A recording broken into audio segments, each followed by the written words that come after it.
Hey man, how's it going, y'all? Welcome to the show.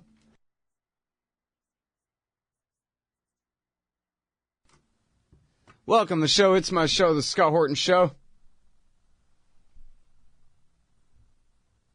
Yeah, I named it after myself, for marketing purposes. It's really just the same old anti-war radio. And I talk about other things, whatever interests me, but mostly that's just the foreign policy stuff. It's my comparative advantage, just I've been doing it for so long. I remember all the things I hate about it year in, year out. It just, comes easy for me. And I get by with a little help from my great interview guests. Lawyers and writers and reporters and columnists and professors and veterans and geniuses of various descriptions. It's pretty good. David Bromwich, he's one of those geniuses. I threw in the list of adjectives there. Professor of literature at Yale and this and that. But, no, it's okay. He's all right, man. I think you'll like what he has to say. And he wrote a thing about Hillary Clinton and Libya that, I would like to see be influential, so have him on to talk about it, that's all. And then as far as the other invites I sent out, there are a bunch of them. And I guess, I don't know. I already got back a no from Mitch Prothero. Too busy. But, that's interesting. But so, yeah, he said he's in the weeds doing journalism. These things happen. And then Patrick Coburn I invited today. Maybe we'll hear back from him. He's usually good about at least responding no if he can't do it. And I'm trying to get this guy from Cracked on the show who did this great 7 things he learned from reading Dabiq, the Islamic State's magazine, which was really interesting and worth taking a look at. And then Alistair Crook, I mentioned to you guys yesterday. Oh, and I guess I never did hear back from him yesterday. I don't suppose I'm going to hear back from him. What the hell? I don't know. But I mentioned to you guys yesterday that he had written this really important thing that I want you to read at consortiumnews.com, but I'm going to probably go ahead and take you through it today because it's good. But the big news is there was an attack on a hotel, the Radisson Hotel in Bamako, the capital of Mali, down there in southern Mali.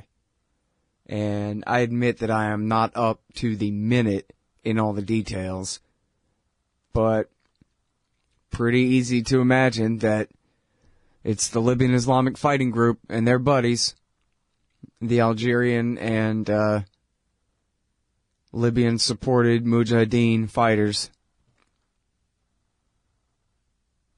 The consequence of the war in Libya in 2011. I've said this before, but I should say it more often so that nobody else steals it and coins it and pretends that they made it up. I'm stealing the term backdraft from the firefighters. There's a Ron Howard movie like that, and I actually never even saw the movie. I guess I should see the movie. But I know what it means. Do you know what it means? Backdraft in firefighting terms? That's when there's a room that's so hot and full of fuel, it's waiting to explode, but it doesn't have any oxygen to burn. But then when the firefighter opens the door, he unwittingly provides oxygen to all this heat and fuel, which then explodes, blam, right in his face. Backdraft. Well, so that's my term for blowback that actually doesn't qualify as blowback. Because blowback means, as coined by the CIA in 1953, when they overthrew the government of Iran, one of the CIA analysts wrote, "Boy, we're going to have some blowback coming down the line from this one." Yep. And anyway, blowback then became, coined to mean not just, hey, consequences, because we already have a word called consequences, but these are the long-term consequences of covert foreign policies, secret foreign policies, so that when the consequences come due, the American people don't understand why. And so then, of course, that makes us extra susceptible to, further folly when we don't even have a chance to correct it because we're never told the truth. September 11th, you look at the images, those planes seem to come literally, they do come literally out of the clear blue sky, which makes, the perfect mistaken impression of the background. But anyway, so here in Mali, America's taken the terror war, and basically, right after invading Libya, on behalf of the Mujahideen left over from Iraq War II, they moved right on, backdraft, blew up right in our face, and moved into northern Mali, hijacked the local Tuareg revolution, and made their own. In 2013, the French finally invaded, at least to protect the south from the Mujahideen. But the north of Mali, which is the size of Texas, which is huge, I'm from here, is basically wilderness, and there's a mix of Tuaregs and jihadis and French and American special forces hunting them down, supposedly. But that's a fight that's going to just keep going on.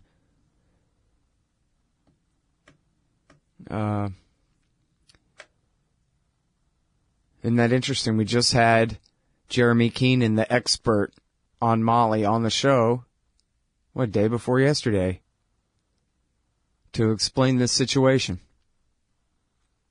And now here we are looking at the continuing consequences. And this is the thing. He's the guy I was thinking of. You've heard me say a few different times, I think. I could be wrong, but I don't think I'm wrong. You've heard me say a few different times. It sounds like BS propaganda. It sounds like an imperial excuse for further intervention. But apparently there's really good journalism, actual journalism, that places Boko Haram in Mali meeting up with the Mujahideen. And Boko Haram, which already existed as a reaction to Western imperialism in the first place, which has now declared its allegiance to the Islamic State, in 2012, they went up to Mali and they got weapons. And apparently, I don't know how true this is, but from what I read anyway, they even got an imam, or at least, some religious training and doctrine and excuse making for their behavior, along with military training. And so Boko Haram, which was already horrible, was made that much worse. More backdraft, more consequences of American foreign policy blowing up right in our face immediately.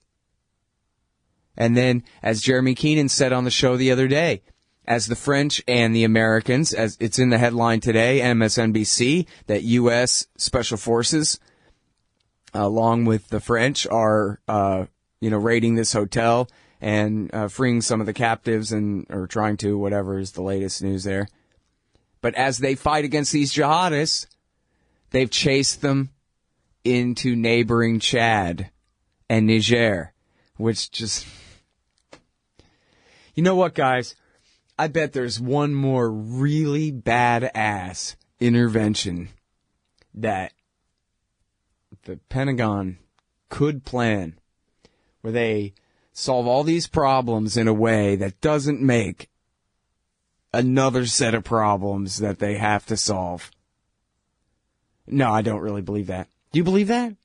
That Hillary Clinton or Jeb Bush is going to be able to come in here and undo the mistakes of Bill Clinton and George Bush and Barack Obama Clinton, who is basically just a Clinton himself?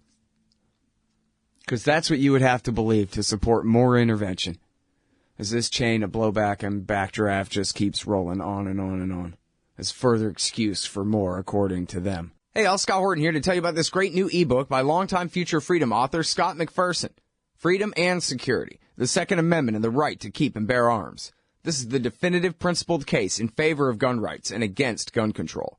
America is exceptional. Here the people come first, and we refuse to allow the state a monopoly on firearms. Our liberty depends on it.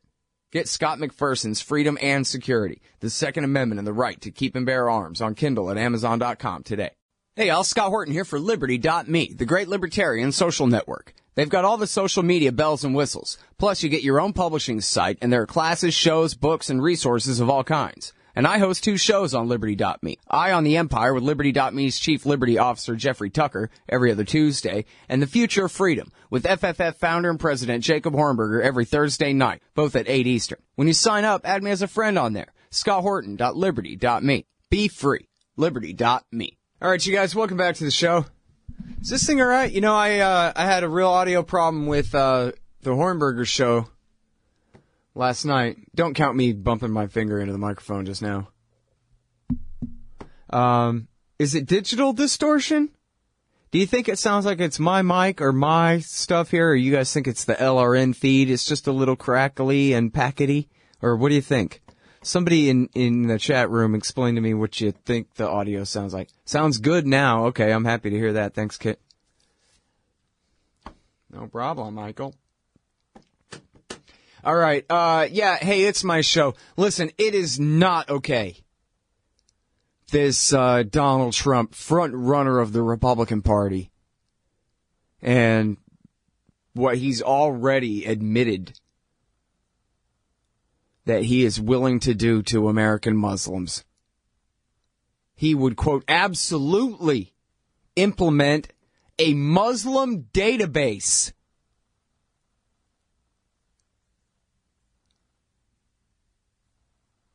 Absolutely. He has an instinct for sensing threats, you see. This freaking guy. This is unbelievable.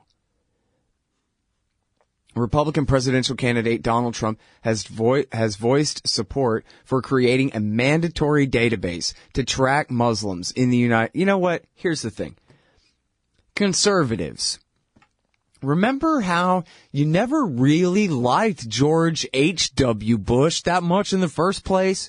Because he was a rhino, right? He was the Eastern establishment. He was a Rockefeller Republican. He wasn't Ronald Reagan, your true conservative hero.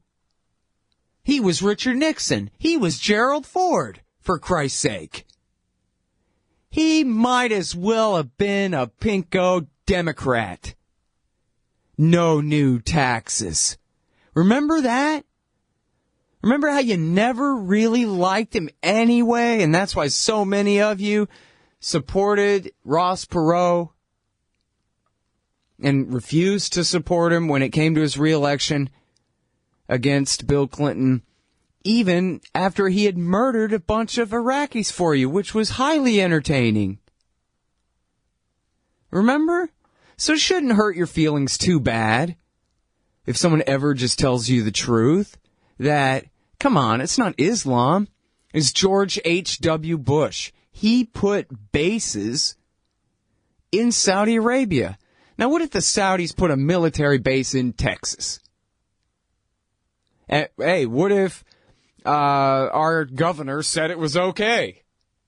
Would that be okay? Or we would kill them? And if it came down to it, we'd crash planes into their properties back in Arabia. Same difference. And they told us for years and years and years, the reason we're attacking you is because you put your bases in our country. And yeah, they dressed it up in religiosity, but it's the same damn difference. It's all George H.W. Bush's fault. That pinko, commie, Ted Kennedy, Nelson Rockefeller, Council on Foreign Relations, Rhino, center-right, barely Republican, tax-raising, big-spending George H.W. Bush. Him and Bill Clinton, who's his adopted son. They're such best friends now. Who carried on his exact policy, bombing and strangulating Iraq from bases in Saudi Arabia all through the 1990s. Why in the world should it be difficult for any single American who is not a Bush or Clinton to admit that, hey, come on, this is all the Bushes and Clintons' faults? That's it. It's because of the things that the Bushes and the Clintons did. And again, Barack Obama is just a Clinton. He's no different than Bill. No different than Hillary, his Secretary of State. Maybe a little bit less worse than her, but come on. They're the ones who did this. That's not blaming America. That's not blaming the American people, except to the degree that y'all, sorry, not me, are dumb enough to believe in these people and what they want to happen. So, I don't know. Man up and accept the fact that people that you've always hated anyway are the ones who got us into this mess. And that's not to deny the pseudo-religiosity of the Islamic State, but just look right at the guys who did the Paris attack. They're not religious extremists, they're political extremists. Simple as that. Here's one about how they used to smoke pot and drink beer and have fun with all their friends down at the bar. Same as September 11th hijackers. They weren't Islamic extremists. They weren't so devoted to Islam that they wanted to attack tall rectangles in North America because of, the strength of their belief in hating and destroying good things because of the radicalism of their Islamism. Nah. It wasn't about that. Those guys were all about coke and horrors and suicide attacks. Coke and horrors and killing civilians, just like the Democrats and the Republicans. And the guys that did this French attack, and you can go back through. The same thing for Ramzi Youssef, the first World Trade Center bomber, and Khalid Sheikh Mohammed, his uncle, the second World Trade Center bomber. Those guys both all about coke and horrors and good times, especially the uncle, Khalid Sheikh Mohammed. White suits and sunglasses at night and hot chicks and good times. Ayman al-Zawahiri, he is not. But that's the point, see, is they're lying this whole time and trying to pretend that this is about Islam. The only thing Islam has to do with it, for the millionth time, is just solidarity. People defending others. And in fact, Michael Scheuer, he's certainly a hawk half the time anyway. But he will tell you, Islam does not mandate offensive imperial warfare against all unbelievers and all unconquered lands. That's not in there. What is in there is a mandate for defensive war, and that if innocent Muslims are being killed, then it is the duty of a Muslim to defend them. But it doesn't necessarily say with violent force, and it certainly doesn't say by killing innocent people who had nothing to do with it or, any of these things. It's all politics. And again, I'm trying to get this guy on the show today who wrote this thing, 7 Things I Learned Reading Every Issue of ISIS's magazine. There's some cool stuff in there, man. And I actually was groaned a little bit when he says, I learned in here that they don't like Iran or the Shia. Wow, really? Okay, well, it's a good thing you read it somewhere, I guess. You went right to the source to find that out. All right. I've been cheating, reading Patrick Coburn all this time. All right, hang tight, y'all. I got Bromwich coming up and then much more. It's the Scott Horton Show. Don't you get sick of the Israel lobby trying to get us into more wars in the Middle East? Or always abusing Palestinians with your tax dollars? It once seemed like the lobby would always have full-spectrum dominance on the foreign policy discussion in D.C. But those days are over. The Council for the National Interest is the America lobby, standing up and pushing back against the Israel lobby's undue influence on Capitol Hill. Go show some support at councilforthenationalinterest.org. That's councilforthenationalinterest.org.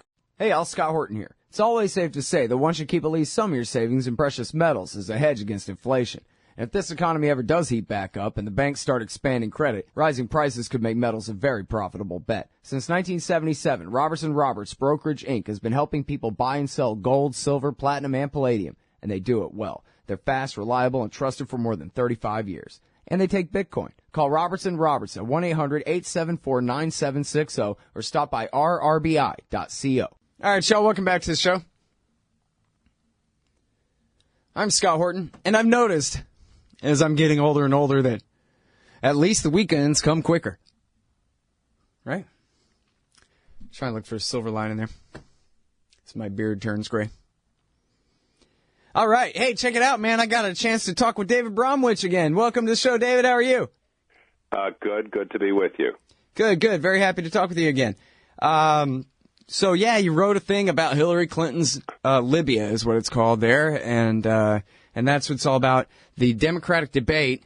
And when Libya came up, I'm not sure exactly how it came up, but when it came up, Hillary gave a rousing defense of the Libya war that I actually laughed out loud reading your take on it. But anyway, I'll let you take it from here.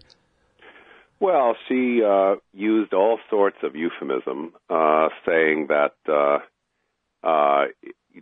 Gaddafi was deposed, saying when, in fact, when the Islamists, the militias went after him, they captured him, they abused him, tortured him, and killed him. That's not what normally is in people's mind when they hear the word deposed. She said that he had threatened genocide. That suggests that there is one race of Libyans that he meant to slaughter to the last man, woman, and child. But what he said, if the report can be trusted, and that's only a report, was that he would hunt them down like rats in Benghazi, that is, the rebels. Well, for a military leader to say he's going to kill all the rebels in one opposition group is a very bad thing to say, undoubtedly, but he didn't even say he was going to kill non-soldiers, let alone say it was genocide. So, there were a series of exaggerations like that, and she presented it as a triumphant instance of American prudence and the wise use of military force. She had said in a previous Democratic primary debate that Libya was an ideal example of smart power. I don't think the events themselves or the consequences bear out that description, but the other part of my short column was just saying how surprising it was that Bernie Sanders and Martin O'Malley had no answer for this. Sanders talked about Iraq as a disaster, quite rightly, and he was against it, as Hillary Clinton was not, and talked about the American soldiers suffering from PTSD. And Martin O'Malley said, with extraordinary vagueness, that Libya was a mess. But, that's what you say when you have an idea. Most people know there's something wrong or something unhappy about the vibes of a word, but you don't know anything about it. So, the Republicans are spouting all sorts of belligerent absurdity about going to war against, let's see, who do most of the Republican primary candidates want to go to war against? They want us now to be fighting simultaneously against the Palestinians, Assad's government in Syria, Iran, Russia, and ISIS. I may have missed one or two. So that's the Republican consensus. And the Democratic consensus in the primaries seems to be, let's say as little about it as possible, but Hillary Clinton's nudging over towards the Republican side of things, saying big-time military force by the U.S. is in order now. And the others, and I think particularly Sanders is the more plausible of the other two candidates, just don't care to talk about foreign policy much. So they refrain from saying idiotic things, but they will not say very much. Yeah. Well, and I think part of it is, as you write in the article too, they don't know anything about it. These are the guys running for president of the United States. I think, David, you and I both could be forgiven if we figured, that they would be at least interested in this kind of stuff if they're putting themselves up for president of the United States. But no, they don't even read. They don't even read about the wars going on.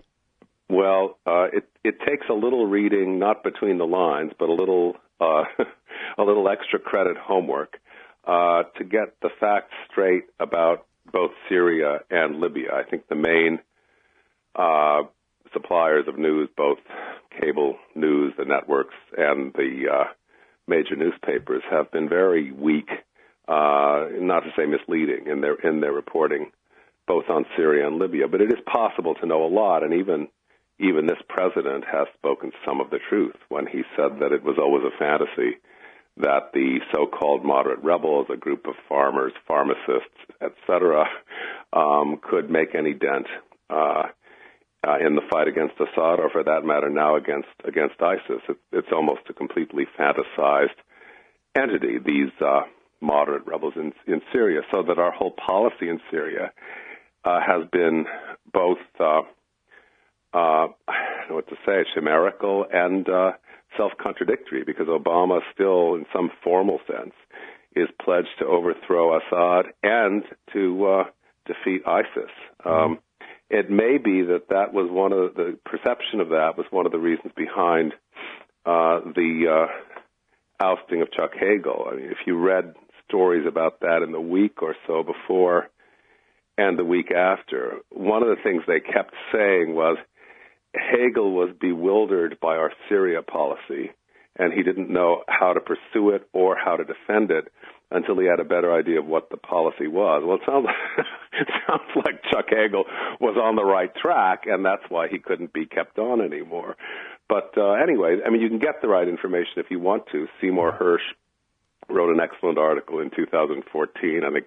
Well, hell, April 2014. I mean, Robert Perry writes it every day. You know what I mean? And Robert, like, you're quite right. On Syria as on Ukraine, Robert Perry at Consortium News, provides lots of relevant facts, and some of the research is original. But that's the gap, I think, between sources, available sources, like what you can find aggregated on antiwar.com and Robert Perry and Jim Loeb's site. What's it called? Loblog. And others, which are reliable and conscientious in their reporting, but the very different balance of information you get in a paper like the New York Times, where bits of the truth peek through in, paragraph 17 of a 20-paragraph But you story. have to already know what the truth is, really, to notice you have to those read, things. as a friend of mine likes to say, you have to read the Times against the Times. Right. You have to have read their previous stories and know just how they're telling you more than they pretend. So I don't think it's easy to get a very clear idea of what happened in Libya or Syria, but it is possible. And if anyone should be responsible for doing such things, it's an intelligent and honest candidate like Bernie Sanders. I'll leave O'Malley out of it from now on because I don't think he represents much of an opportunity. But I think this is a Democratic Party syndrome, that it is the party of domestic policy, of the modified welfare state, of the old liberalism minus much international consciousness, whereas the Republican Party is the party of, more wars, anti-immigration, jail, etc. And it's terrible to say, but that Republican recipe makes people memorize slogans very easily. You get a candidate like, Rubio, who is so fluent, so fast, and so full of assurance about all the things he wants to do, all the guns he wants to shoot off in the world. And he does have some names, some dates, and think he should talk about foreign policy. He's dangerous, shallow, and, misjudged to an extraordinary degree.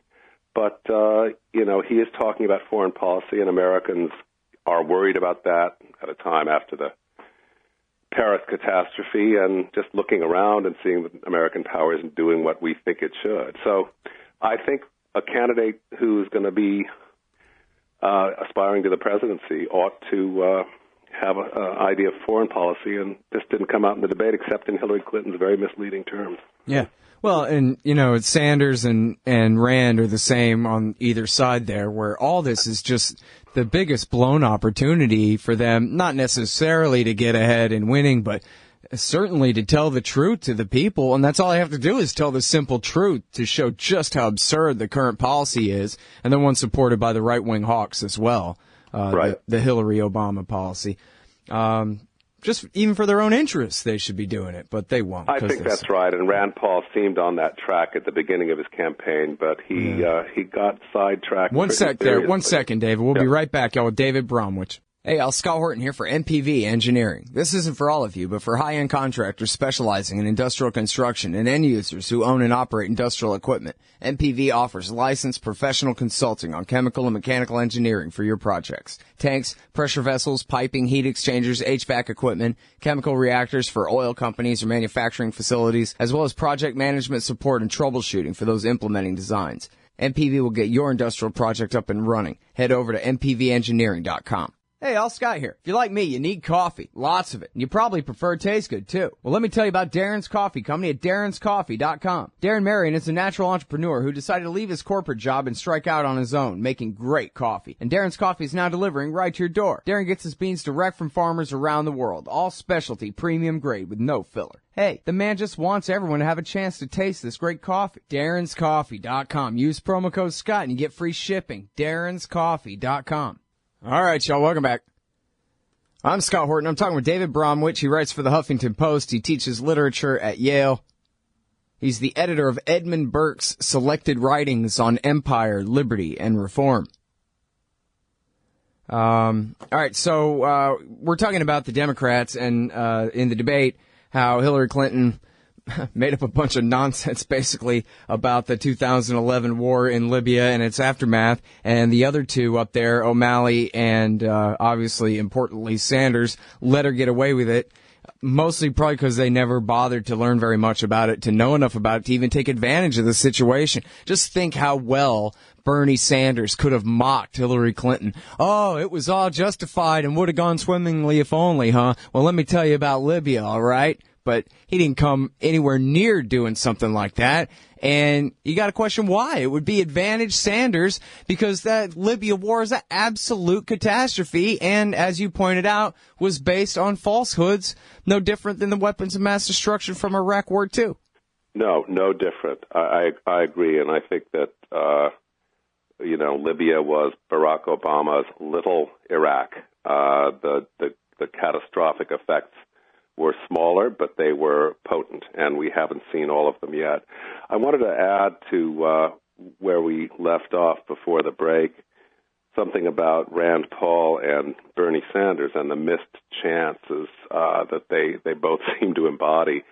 I think one has to put it down to a kind of timidity, though neither of them seems the most timid of personalities.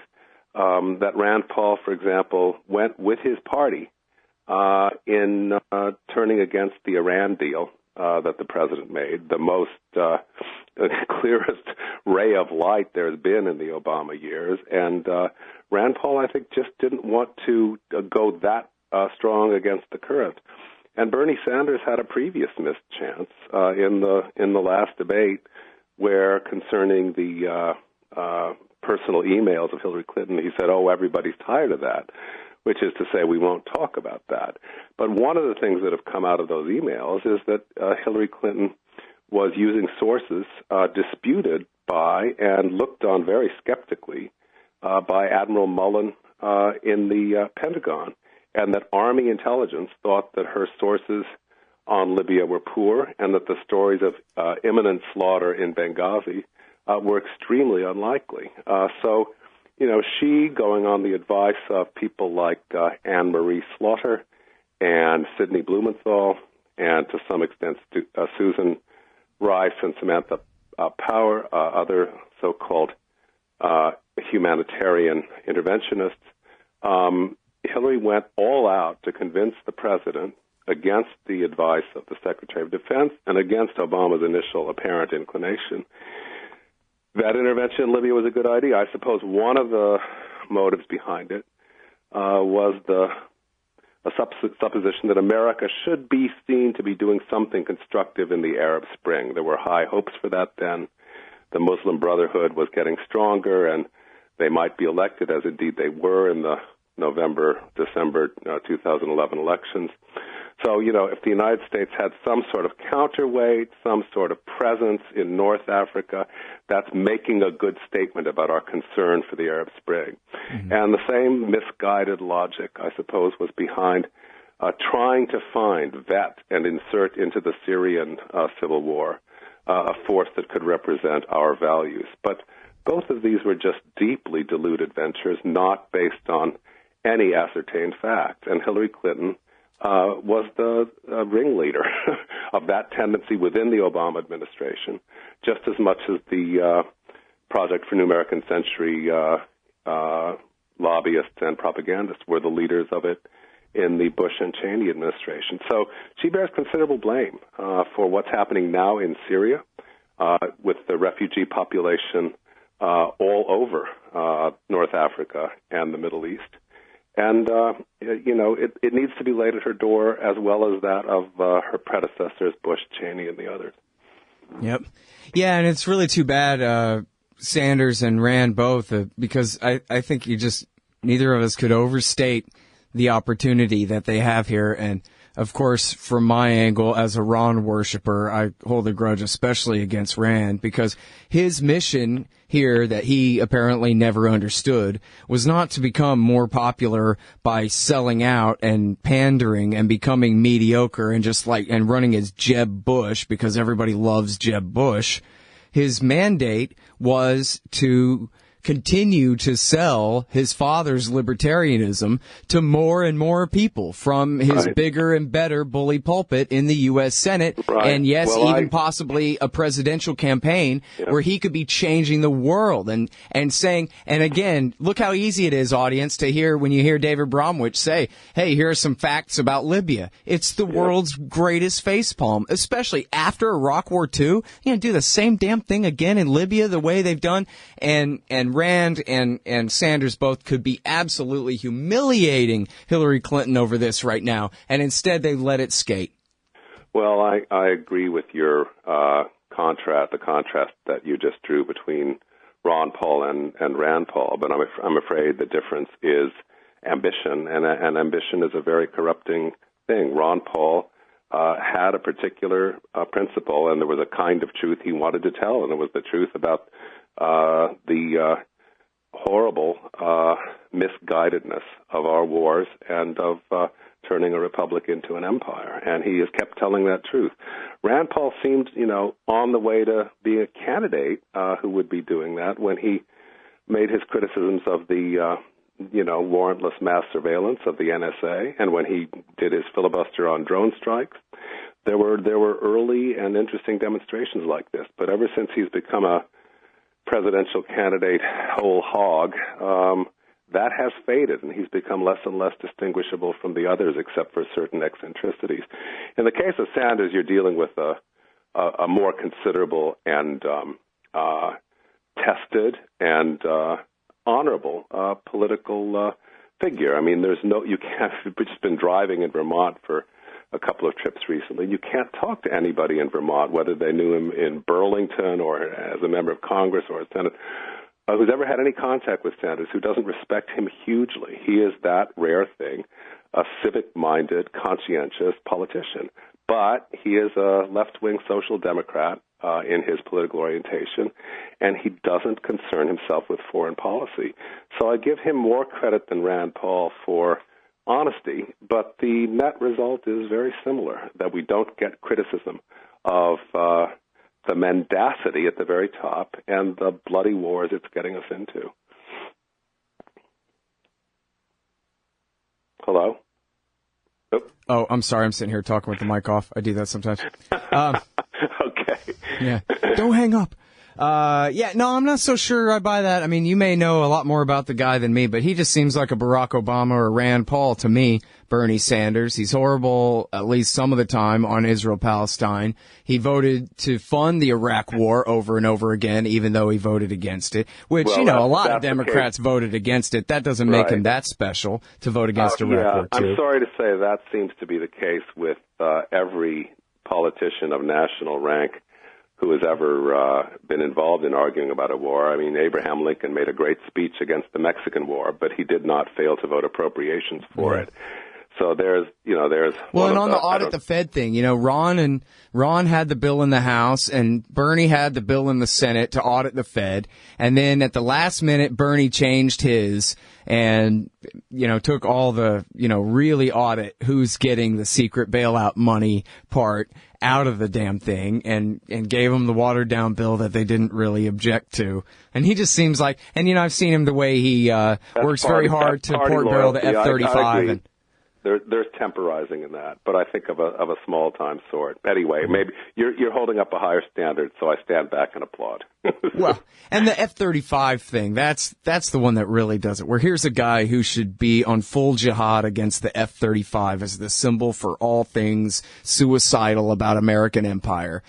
this piece of crap plane that costs so much, more than any weapon system in world history here. And hey, as long as he can bring home some of that bacon for Vermont, fine. So, you know what I mean? Like, he's to me a lot more like Hillary or Obama than he is a Ron Paul, genuine sort of character.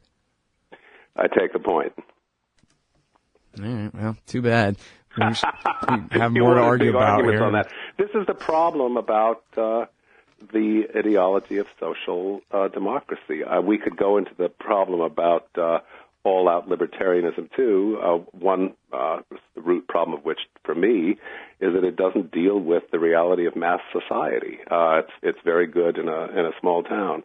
But, it's true that if a bill or a proposal promises to bring home jobs, it's very hard for a social democrat to vote against it. That is, again, one of the problems about union attitudes towards environmental protection and global warming. I mean, the unions are very bad when what's up for questioning is the possibility of jobs in the Arctic. Well, if it's jobs for, drilling in the Arctic, the unions will support it, even though they know better. Well, I'm not a leftist, but sometimes I try to pretend to be from that point of view just for a minute to look at it. It seems like it could be consistent to be absolutely for private sector unions, but absolutely against public sector ones, whether it's police unions or any of the others, because after all, these people have authority over us and kind of under the pretended sort of solution where they're our servants and they operate according to the law. But, come on. They don't really have the right to those government jobs when that's up to the public to decide, in a way that it seems to me you could make a different argument. And I'm not the best at it, obviously, but the fact that you can cite cases of people who are consistent, closer to what you're asking. Somebody like Dennis Kucinich. Yeah, but then even then you got the private shipyards and the private Lockheed and the pseudo-private corporations that are really part of the fascist imperial combine, the military-industrial complex that's makes all the questions fuzzy. You should add information and security to military and industrial. Yeah. Well, and for that matter, academic and media and scientific and everything. Oh, no. You're putting me on the floor. Don't make it so hopeless. Hey, all we got to do is tell the truth, Dave. Hey, listen, you do a great job of that. I really appreciate you coming back on my show. Okay, good talking to you, Scott. Bye-bye. Bye. That's the great David Bromwich, everybody. He's at the Huffington Post. This one is Hillary Clinton's Libya, and really all of his stuff is great. You ought to go back through there and read. Dave Bromwich teaches literature at Yale. He edits Edmund Burke for a career, okay? This is a guy you need to read. We'll be right back. Hey, y'all, Scott here. The thing is, I need you guys to help me to get these download numbers up.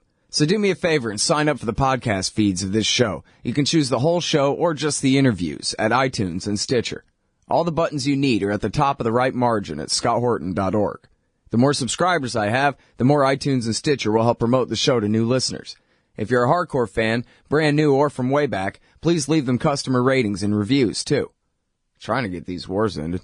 Who says Austrian school libertarians have to be statists on immigration? We should support government goons busting people's heads to keep them out of the country? Well, some have tried to make that case in the past. But now David Hathaway's hard-hitting new book, Immigration, Individual versus National Borders, refutes, point by point, every argument they've made. This is a short, well-written book that shuts down the closed borders argument once and for all. Immigration, Individual versus National Borders by David Hathaway. Forward by me. Buy it now on Amazon.com in both print and Kindle versions. All right, y'all, welcome back to the show. Hundreds of raids in France. 800-something raids, they're saying on Fox News right now. They've got the military out in the streets, hundreds of people on house arrest. They've declared the right, anyway, to ban all guns in Paris and to confiscate them. Boy. Nearly 800 raids, they're saying, on Fox News right now, not over. And, what a damn mess, dude. I don't know, guys. I admit I'm pretty discouraged. I'm split. In a way, seeing even libertarians. Some libertarians going, well, I guess we're just, god dang it, it's total war now, man. We're just going to have to go to war against these guys. And god dang. Now I'm finally convinced.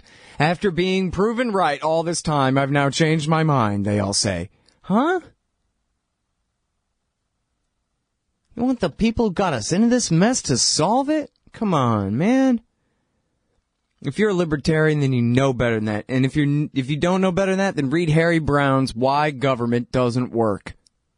Or just, I don't know, take one or the other index finger and scratch your head for a second and see if that really makes sense to you.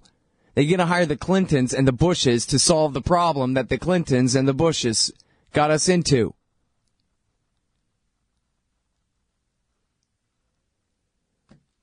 And if not them, you're going to have the CIA and the DOD solve the problems that the CIA and the DOD got us into.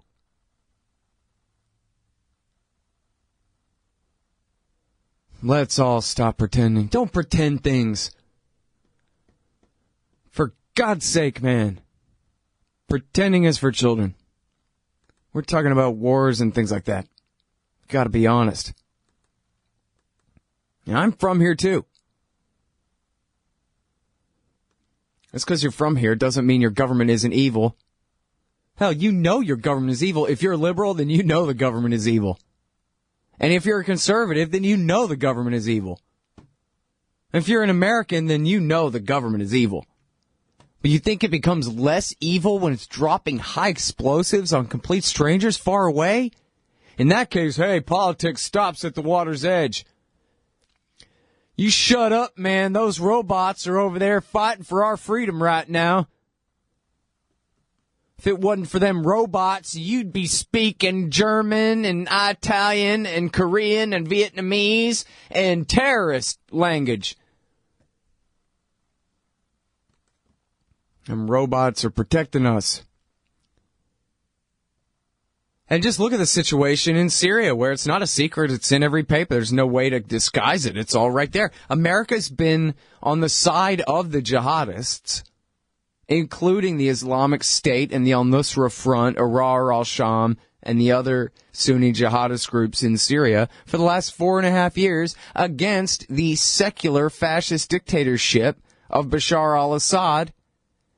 They're the ones who have created the Islamic State. The documents from 2012 where they admit that they know that this is exactly what is happening, and the DIA says this is what our allies want to happen. And that if they create an Islamic State in eastern Syria, there's a danger that they could take over all of western Iraq too, which is basically outside of the control of Shiite Baghdadistan at this point. And then it all came true anyway. In fact, what time is it? I should play that clip for you, shouldn't I, guys? This is Mehdi Hassan interviewing the head of the DIA about it. And a secret analysis by the agency you ran, the Defense Intelligence Agency, in August 2012 said, and I quote, there is the possibility of establishing a declared or undeclared Salafist, it's not secret anymore, it was released under FOI. The quote is, there is the possibility of establishing a declared or undeclared Salafist principality in eastern Syria, and this is exactly what the supporting powers to the opposition want in order to isolate the Syrian regime. The US saw the ISIL caliphate coming and did nothing. Did you see this document in 2012? Was this come across your table? Yeah. I paid very close attention to all this. So when you saw this, did you not pick up a phone and saying, what on earth are we doing supporting these Syrian rebels? That kind of information is presented, and what did you do about it? I argued about it. Did you say we shouldn't be supporting these groups? I did. I mean, we argued about the different groups that were there, and we said, who is it that is involved here? And I will tell you that I do believe that the intelligence was very clear.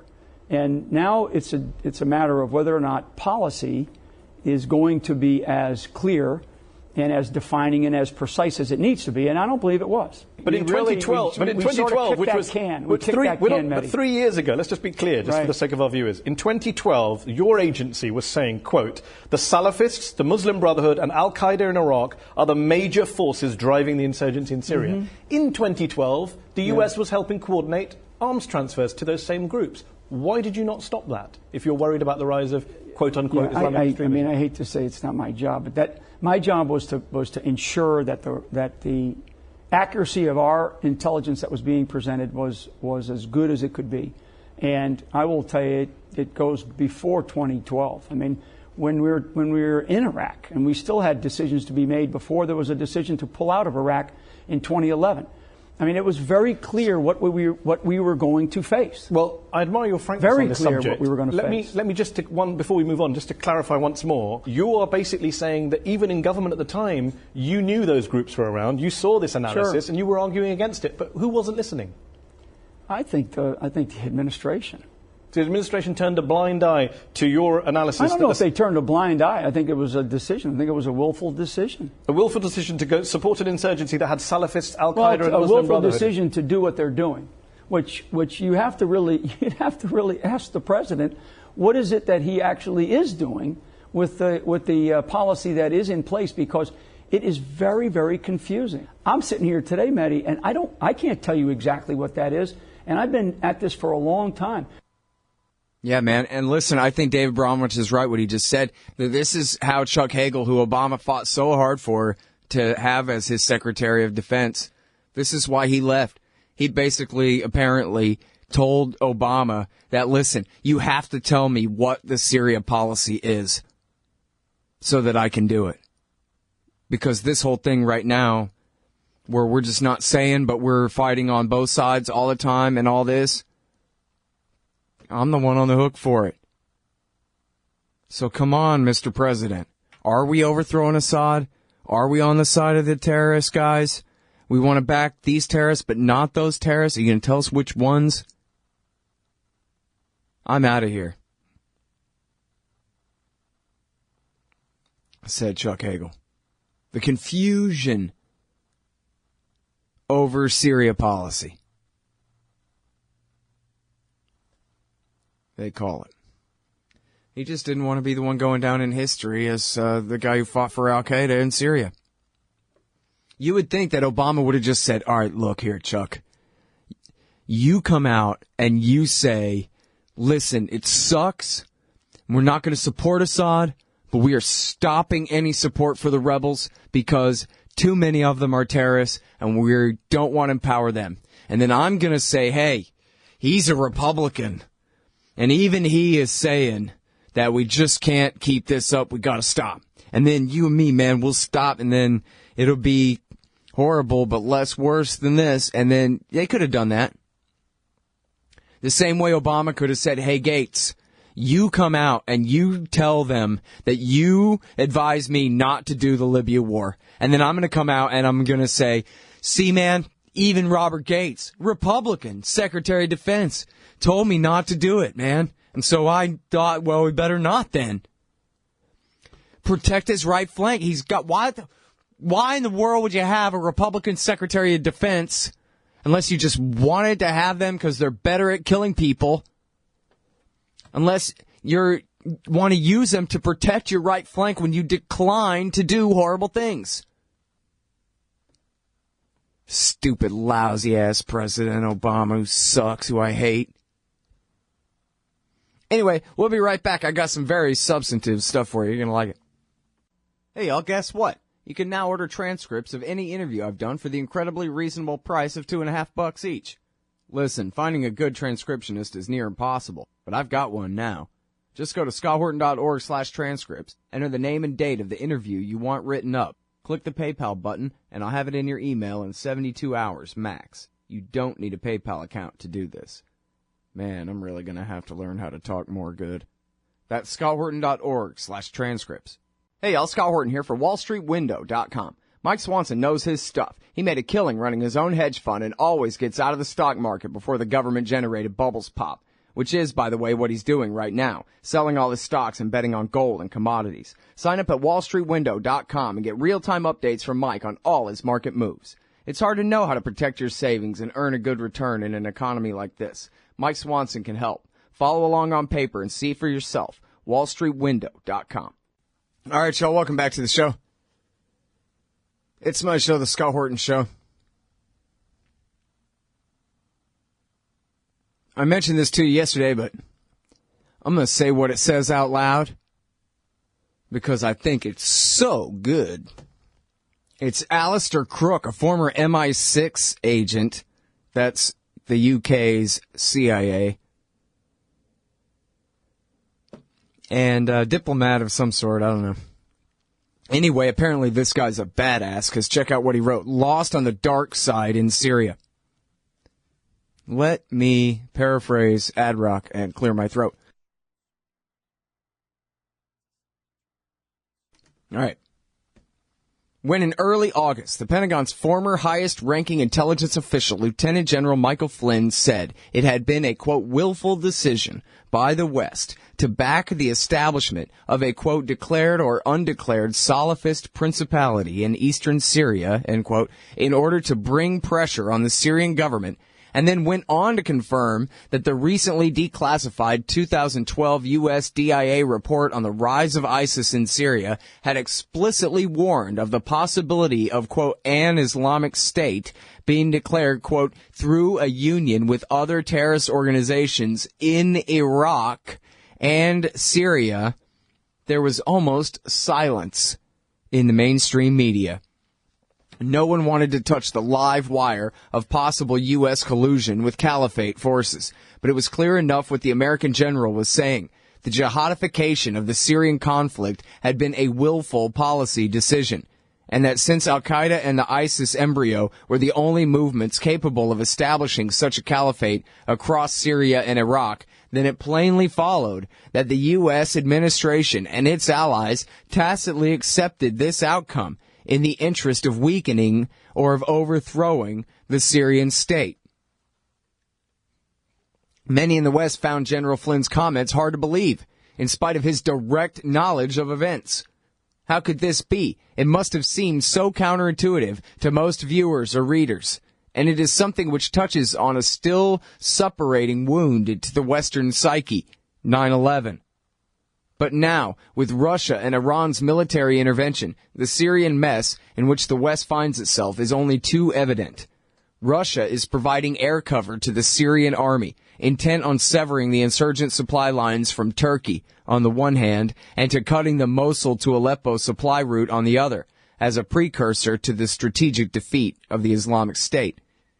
But in face of these actions, Western leaders are widely seen to be prevaricating and even seeming to wish to impede and inflict direct pain on Russians and others' attempts to defeat the radical caliphate forces by endorsing a wave of TOW missiles and manpads reaching Syria from their Gulf suppliers. So where exactly does the West stand? The forces which the 4+1 alliance, Russia, Syria, Iran, and Iraq plus Hezbollah, has to defeat sometimes are not ISIS, but al-Nusra and Ahrar al-Sham, jihadist caliphate forces, in short, that have absolutely no interest in any political settlement other than their own victory. Yet Western leaders shout foul and imply that these are somehow our boys and should not be attacked. The mess that the West is in is apparent to all across the region. The U.S. and its allies are both ostensibly at war with head-chopping radical Sunni forces and in bed with them at the same time. How could this have happened? How can this mess be resolved? The roots to U.S. ambivalence toward fired-up radical Sunni Islam, as I have previously noted, again, I'm reading Alistair Crook, Lost on the Dark Side in Syria from consortiumnews.com. The roots of U.S. ambivalence toward fired-up radical Sunni Islam lie primarily with a group of American neoconservatives who formed an influential Cold Warrior nexus around Vice President Dick Cheney, and who were obsessed with rolling back Soviet influence in the Middle East and in overturning the Arab socialist nationalist states, who were viewed both as Soviet clients and as a threat to Israel. David Wurmser, Cheney's Middle East advisor, stressed in 1996 that, quote, limiting and expediting the chaotic collapse of Baathism in Syria must be America's foremost priority in the region. And yeah, he is talking about Iraq too, ultimately, in the same essay. Secular Arab nationalism should be given no quarter, not even, Wurmser added, for the sake of stemming the tide of Islamic fundamentalism. In setting the destruction of secular nationalism as its overwhelming priority, America by default found itself compelled to be allied with the Gulf kings and emirs who traditionally have resorted to Sunni jihadism as the inoculation against democracy. But America's and Britain's use of radical Sunni jihadist movements for their greater geopolitical ends was already well embedded long before 1996. When asked whether he regretted the CIA giving covert support to jihadists in Afghanistan 6 months prior to the Soviet military intervention at Kabul's request, President Carter's national security advisor, Zbigniew Brzezinski, replied, "Indeed, it was July 3rd, 1979, that President Carter signed the first directive for secret aid to the opponents of the pro-Soviet regime in Kabul. The Soviets intervened on December 24th, 1979. And that very day, I wrote a note to the president in which I explained to him that, in my opinion, this aid to radical Islamic forces was going to induce a Soviet military intervention in Afghanistan." Questioner: despite this risk, you were an advocate of this covert action, but perhaps you yourself desired the Soviet entry into the war and looked to provoke it. Brzezinski: it isn't quite that. We didn't push the Russians to intervene, but we knowingly increased the probability that they would. No, they didn't push them, they pulled them. When the Soviets justified their intervention by asserting that they intended to fight against a secret involvement of the United States in Afghanistan, people didn't believe them. However, there was a basis of truth. You don't regret anything today? Brzezinski: regret what? That secret operation was an excellent idea. It had the effect of drawing the Russians into the Afghan trap, and you want me to regret it? The day that the Soviets officially crossed the border, I wrote to President Carter, we now have the opportunity of giving to the USSR its Vietnam War. That, of course, is shorthand for no-win, horribly destructive, horribly expensive, destabilizing back home overextension of empire. Question: and neither do you regret having supported the Islamic Mujahideen, having given arms and advice to future terrorists? Brzezinski: what is most important to the history of the world, the Taliban or the collapse of the Soviet Empire, some stirred-up Muslims or the liberation of Central Europe and an end of the Cold War? Question: stirred-up Muslims? But it has been said and repeated Islamic fundamentalism represents a world menace today. Brzezinski: nonsense. And that's from 1998, which is after, it could have been before the Africa Embassy bombing, certainly after the Khobar attack and the First World Trade Center attack, which could have killed 50,000 probably, if it had worked, which the FBI could have stopped. Right back in just a sec, y'all. Hey, y'all, Scott here for Samurai Tech Academy at MasterSamuraiTech.com. Modern appliance repair requires true technicians who can troubleshoot their high-tech electronics. If you're young and looking to make some real money, or you've been at it a while and just need to keep your skills up to date, Samurai Tech Academy teaches it all. And they'll also show you the business, how to own and run your own. Take a free sample course to see how easily you can learn appliance repair from MasterSamuraiTech.com. Use coupon code Scott Horton for 10% off any course or set of courses at MasterSamuraiTech.com. You hate government, one of them libertarian types, or maybe you just can't stand the president, gun grabbers, or warmongers. Me too. That's why I invented LibertyStickers.com. Well, Rick owns it now, and I didn't make up all of them, but still, if you're driving around and want to tell everyone else how wrong their politics are, there's only one place to go. LibertyStickers.com has got your bumper covered. Left, right, libertarian, empire, police, state, founders quote, central banking. Yes, bumper stickers about central banking. Lots of them. And, well, everything that matters. LibertyStickers.com. Everyone else's stickers suck. All right, the article is by Alistair Crook. He's a former British spy. He's writing in consortiumnews.com. It's called Lost on the Dark Side in Syria. And I really liked it. And so I'm reading the damn thing to you here on the show today right now. So how do you like that? Though the principle of using fired-up Sunni jihadism for U.S. geopolitical ends was already well established, the roots of today's American Syria imbroglio lie more with the events of 2006 and 7. The 2003 war in Iraq had not brought about the pro-Israeli, pro-American regional bloc that had been foreseen by the neocon idiots. Sorry, that's my commentary there. It had stimulated a powerful Shia crescent of resistance, stretching from Iran to the Mediterranean, and Gulf leaders had become frightened. The Sunni states were petrified of a Shiite resurgence, and there was a growing resentment with our gambling on the moderate Shiites in Iraq, a U.S. government consultant said at the time. We cannot reverse the Shiite gain in Iraq, but we can contain it. It had been Israel's failure in its 2006 war to seriously damage Hezbollah that had been the straw, as it were, that broke the camel's back, so unnerving Israel and Gulf leaders, and it provoked, too, a fierce debate within Washington. Quote, it seems there has been a debate inside the government over what's the biggest danger, Iran or Sunni radicals. Vali Nasser, a senior fellow at the Council on Foreign Relations, told Seymour Hersh.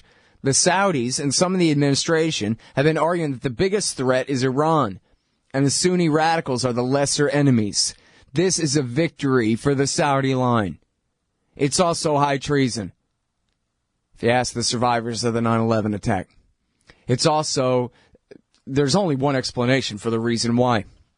The neoconservatives don't care at all about America. They only care about Israel. And if it comes to even aligning America with the American people's enemies, the Al-Qaeda suicide bombers, then that's what they'll do. If it'll help them one day steal the Litani River. Anyway, that's my little commentary there.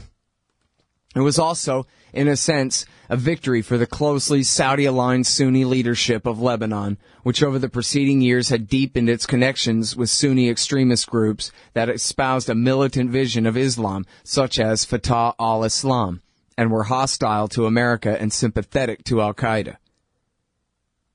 The covert, and here he's, when he says, told Seymour Hersh, he's referring to Hersh's great article, The Redirection, from 2007, comes highly recommended.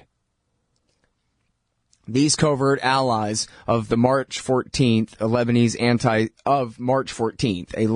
anti-Syrian coalition named after the date of the so-called Cedar Revolution, which of course failed, were viewed by the Lebanese Sunni elite as the putative foot soldiers, war experienced from the Iraq conflict, who could be nurtured and eventually would rise sufficiently in their capabilities to take on Hezbollah militarily in southern Lebanon. They were to be March 14th's Sunni shock troops. In other words, who would contain Shia influence and perhaps even ultimately defeat it. This Lebanese experience was held up to the U.S. administration by those such as Jeff Feltman, then U.S. ambassador in Beirut, as the, quote, pilot strategy for what would be achieved in Syria. March 14th leaders argued that they could safely manage these radical elements, that despite inclining toward an al-Qaeda orientation, they stood somehow within the broad Sunni tent, erected and led by Saad Hariri and Saudi Arabia. The fall of Syria held out the prospect of a wedge being jammed in between Iran and Israel's nemesis, Hezbollah. It was a prospect that enticed the U.S. administration. This time, quote, this time, the U.S. government consultant told me, wrote Seymour Hersh, Bandar and other Saudis, that's Prince Bandar, and other Saudis have assured the White House that they will keep a very close eye on the religious fundamentalists. Their message to us was, we've created this movement and we can control it. It's not that we don't want the Salafis to throw bombs. It's who they throw them at. They should throw them at Hezbollah, Muqtada al-Sadr, Iran, and the Syrians. They should continue to work with Hezbollah and Iran. Oh, should they continue to work with Hezbollah and Iran? I was going to say, wait, what? If they continue to work with Hezbollah and Iran. Sick and hateful. Not all Saudis were so sure. One former Saudi diplomat told Seymour Hersh, speaking to Seymour Hersh, accused Hezbollah's leader Nasrallah of attempting to hijack the state. But he also objected to the Lebanese and Saudi sponsorship of Sunni jihadis in Lebanon. Salafis are sick and hateful, and I'm very much against the idea of flirting with them, he said. They hate the Shiites, but they hate Americans more. If you try to outsmart them, they will outsmart us, and it will be ugly. Again, this is Bush years still, 2007. Cheney and his team nevertheless were intrigued by Bandar's ideas for Syria, but remained cautious. We need to do everything possible to destabilize the Syrian regime and exploit every single moment they strategically overstep. As Cheney famously said, we also have to work, though sort of on the dark side, if you will.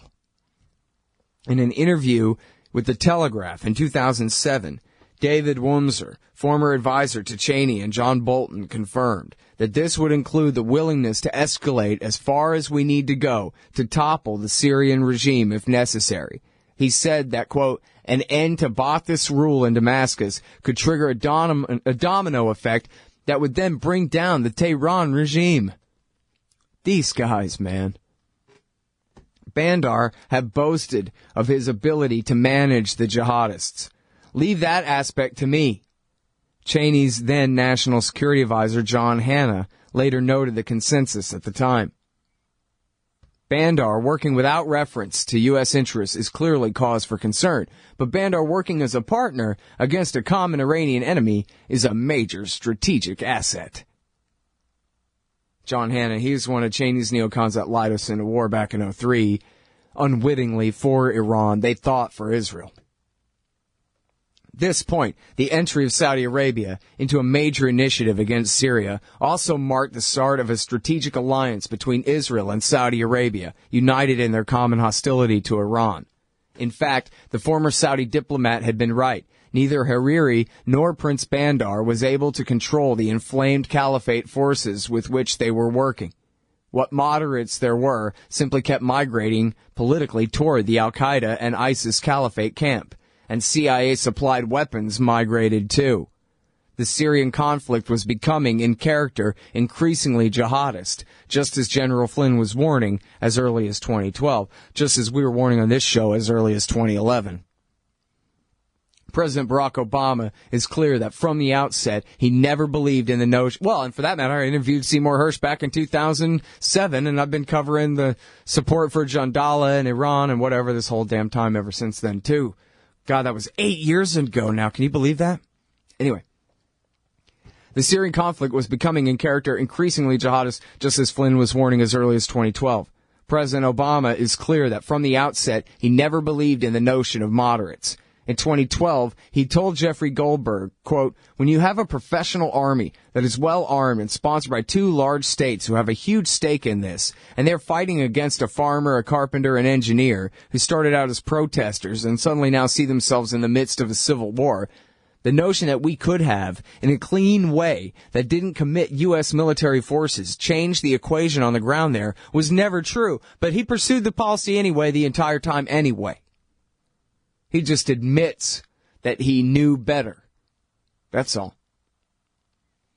Obama did not believe in the moderates, but was under pressure from the hawks, including his own envoys, Fred Hoff and General Allen, to expedite President Assad's ouster.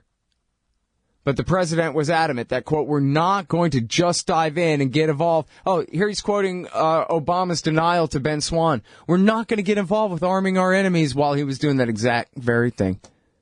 We're going to finish this up on the other side of the break. Hang tight. Hey, Scott Horton here to tell you about this great new book by Michael Swanson, The War State. In The War State, Swanson examines how Presidents Truman, Eisenhower, and Kennedy both expanded and fought to limit the rise of the new national security state after World War II. If this nation is ever to live up to its creed of liberty and prosperity for everyone, we are going to have to abolish the empire.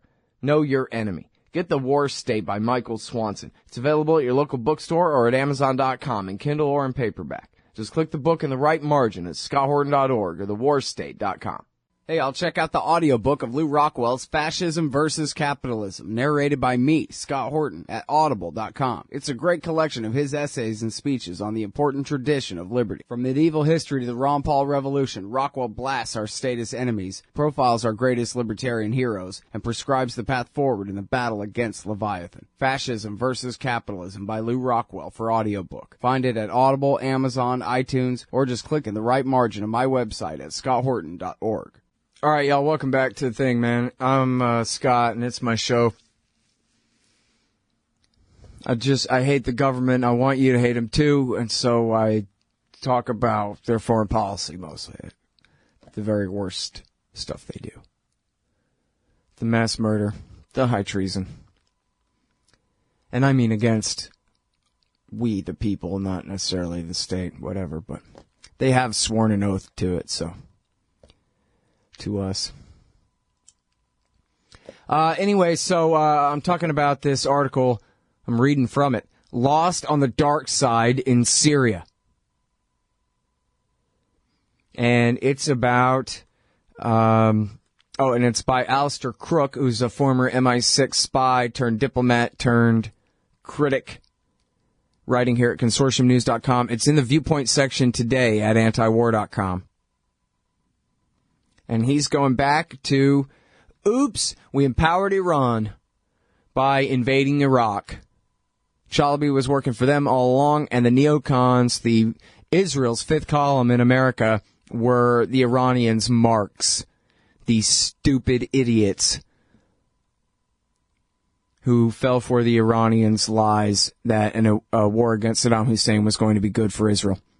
When it was going to be good for Iran is who it was going to be good for.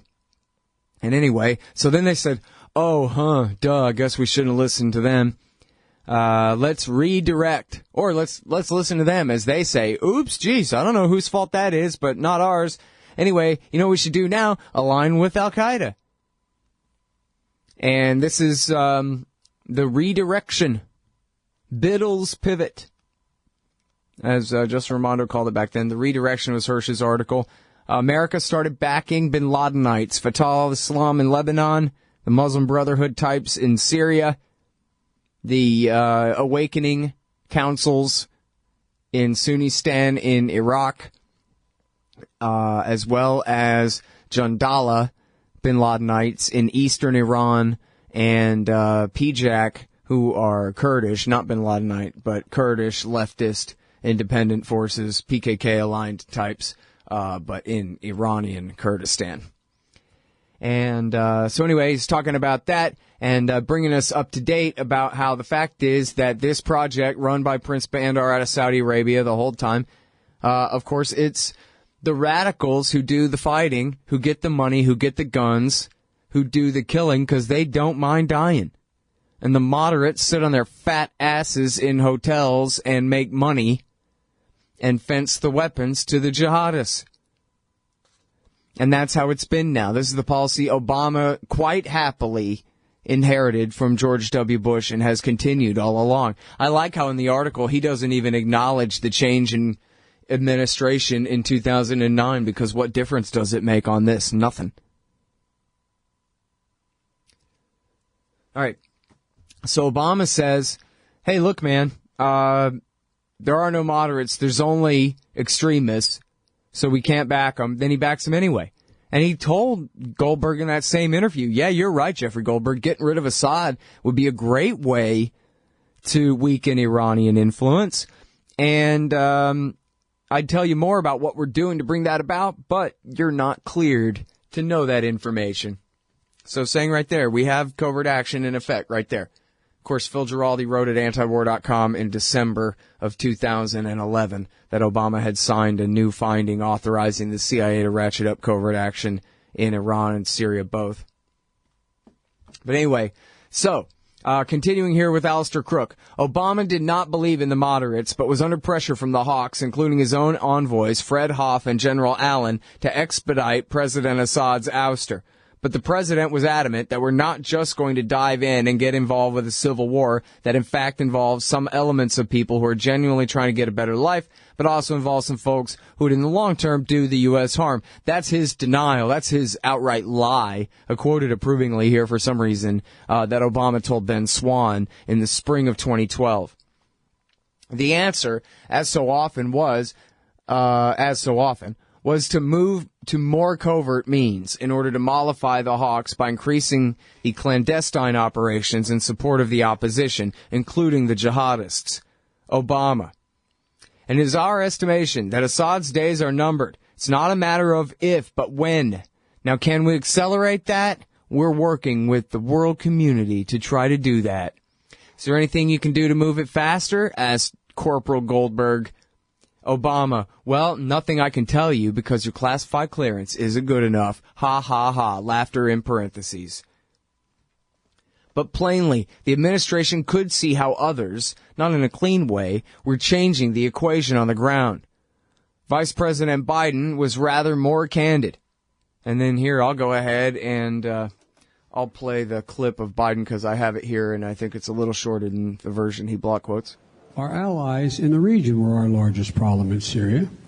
The Turks were great friends, the Saudis, the Emiratis, etc.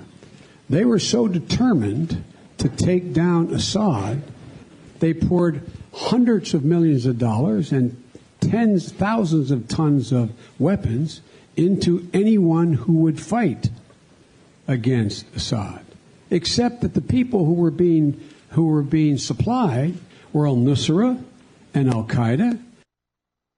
All right, so there's that.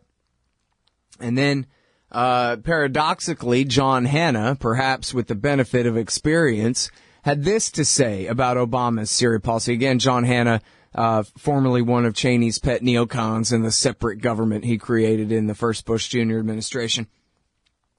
Paradoxically, John Hanna, perhaps with the benefit of experience, had this to say about Obama's Syria policy, referring to Obama's June 2015 meeting with Gulf leaders at Camp David.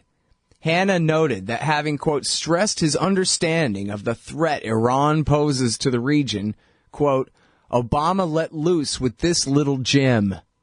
The Arabs, according to the President of the United States, need to learn from Iran's example. In fact, they need to take a page out of the playbook of the Quds Force,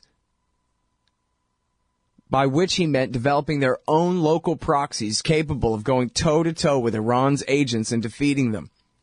The president seemed to marvel at the fact that from Hezbollah to the Houthis to the Iraqi militias, Iran has such a deep bench of effective proxies willing to advance its interests. Where, Obama asked, are the equivalent on the Sunni side?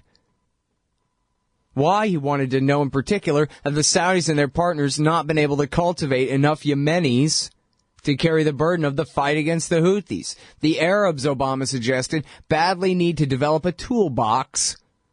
God, I hate the way bureaucrats talk. That goes beyond the brute force of direct intervention. Instead, they need to be subtler, sneakier, more effective. Well, just more like Iran. To which John Hanna reflected, quote, think about it. Feeling threatened, desperate, uncertain of U.S. support, and in an existential death match with an intensely sectarian Shia Iran, who do you think the Wahhabis are most likely to turn to as potential proxies in a pinch? AQAP in Yemen? Jabhat al-Nusra in Syria? The Islamic State in Iraq? Impossible, you say. Maybe, but maybe not. The past isn't necessarily prologue, but it is certainly reason to proceed very, very cautiously. The president appears to have a special infatuation with the relatively low-cost, under-the-radar utility of black ops, covert action, and paramilitary activities. He also seems eager, even desperate, to ease the burdens of U.S. global leadership by compelling difficult allies to step up and police their own neighborhoods. Combine these impulses together, and it all sounds great in theory as a means of countering Iran. But this is the Middle East, and the coming jihad versus jihad sectarian conflagration is only just getting started, so be careful what you wish for. Wow, that's pretty incredible coming from John Hanna. And of course he has to sneak in the hawkishness where, it's Obama easing himself of the burdens of leadership, this right-wing talking point. But he sure is right about how dangerous this is. Mostly, I guess, he's probably just providing cover for the neocons trying to pretend this isn't all their damned fault. Hence, the nature of the mess in Syria. Sometimes it's just not possible to square a circle by conceding a little to all sides, to domestic hawks, to the special ops industry, to Gulf allies, whilst trying to hold on to the line of no decisive U.S. military intervention. Semantics and horse trading aside, no matter how frequent the rebranding, Al-Qaeda, al-Nusra, and their ilk, Arar al-Sham, etc., cannot be conceived as moderate in a peculiarly British Weybridge sense. Peculiarly. Why can't I say that? Weybridge sense, nor in any other sense. Tom Friedman put it well. That's a strange thing to say. Quote, Obama's been right in his ambivalent... never mind that. Anyway, there you go.